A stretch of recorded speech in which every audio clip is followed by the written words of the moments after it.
May kukwento ulit ako sa inyo. So ito namang kwento na to, OFW ulit yung client. And then nag-work siya as nurse.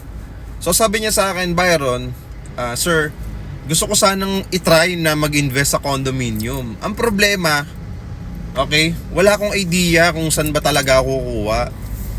So kinausap ko siya, ma'am, nakapag-inquire ka na po ba sa ibang property developer? Nakapag-inquire ka na ba sa ibang locations? Tapos yun nga, sabi niya, yes Byron, actually meron na akong house and lot, okay? Gusto ko naman talagang itry yung condominium property investment. So buti na lang din, nakapagtanong din siya sa atin regarding dun sa condo property investment.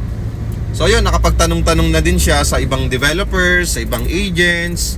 Pero yun nga kasi, meron talagang required na down payment. And yun nga, nakakatuwa kasi nakapag-inquire siya sa atin. Na-explain ko yung promo natin, yung 10,000 to 25,000 cash out only promo natin na walang down payment. So yun, nagulat siya, akala niya na scam lang or talagang joke time lang yung ano natin, yung pinopromote natin dito.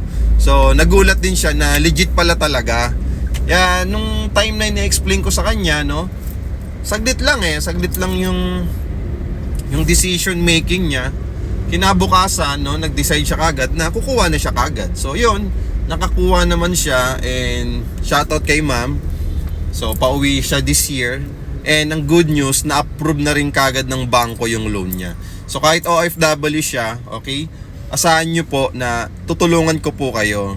Kahit nasa ibang bansa kayo or kahit nasa Pilipinas kayo, mas lalo na kung nasa Pilipinas din kayo, di ba? Mas madali kayong i-assist kasi nandito po kayo sa Pilipinas. Lalong-lalo na yung mga kababayan natin nasa abroad.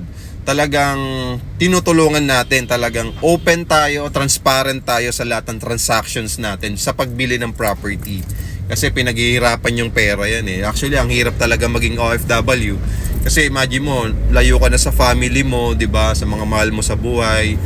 Tapos malayo ka pa sa mga galaan dito sa Pilipinas, 'di ba, sa mga tropa mo, kaibigan mo. Talagang mahirap, no? So sa mga interested din na bumili ng property for only 10,000 to 25,000 cash out only, baka next content natin yung storya mo na. Okay, follow me and message me. God bless.